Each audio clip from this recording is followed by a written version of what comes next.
Moikka!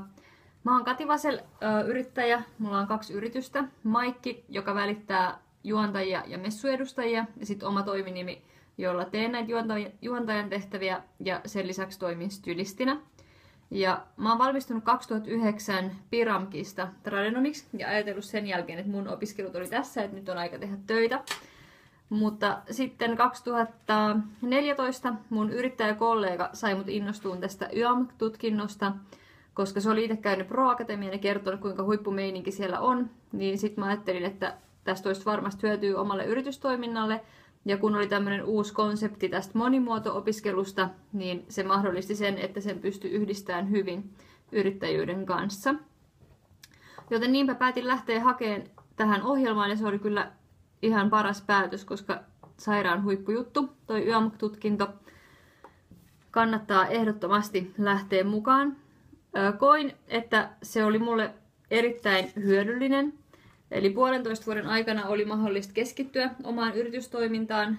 Kun tiesi jo heti aluksi, mikä oli lopputehtävän aihe, niin mulla oli 1,5 vuotta aikaa tehdä Maikille brändiä, mistä mun lopputyökin kertoo. Sen lisäksi koko ajan, kun oli näitä intensiivijaksoja, oli tapaamisia oman tämmöisen tiimin kanssa, niin koko ajan sai vahvistusta omille ajatuksille, kyseenalaistettiin tekemistä, sai uusia ideoita, innostumista, eli oli niin kuin todella paljon hyötyä.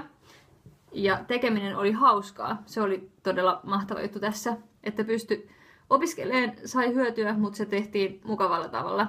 Ja lähijaksoillakaan ei ollut mitään luentotyyppistä tekemistä, vaan itse oppien, ja kaikki toimi toistensa valmentajina. Jaettiin kokemuksia, jaettiin osaamista. Niin mä koen, että oli ihan valtavan suuri panostus kaikilta tähän ohjelmaan, ja sen vuoksi meillä ryhmä toimi tosi hyvin ja kaikki oppi kyllä varmasti.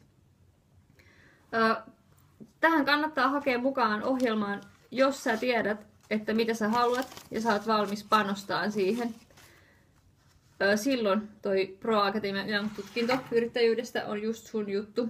Eli siinä pystyy 1,5 vuotta hiomaan niitä omia ajatuksia, saamaan vahvistusta, saamaan uusia ideoita ja myöskin saa sitten kyseenalaistusta ja kritiikkiä sille omalle toiminnalle, että tulee paljon uusia näkökulmia ja osaavia mielipiteitä. Sen lisäksi, että tästä oppii ja hyötyy yritys sekä itse, niin ihan meillä oli huippuporukka, sain paljon uusia tuttavuuksia, verkostot kasvoi ja myöskin ihan elinikäisiä ystäviä löytyi tästä porukasta. Ei muuta kuin mukaan ja onnea opintielle.